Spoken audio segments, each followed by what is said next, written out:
Hey guys, this is Yasmin and this video is going to be about infection control.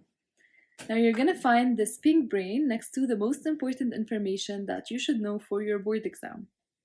So let's start. This video is gonna have 4 parts. We're gonna talk about diseases and routes of transmission, barrier techniques, sterilization and disinfection, antisepsis as well, and finally the disposal of contaminated waste. First, let's start with the different routes of transmission when we're talking about disease transmission. So, the first type is direct contact, indirect contact, through droplets or aerosols, and the parenteral route. So, the first route is the direct contact, and this is with infected body fluids of another person.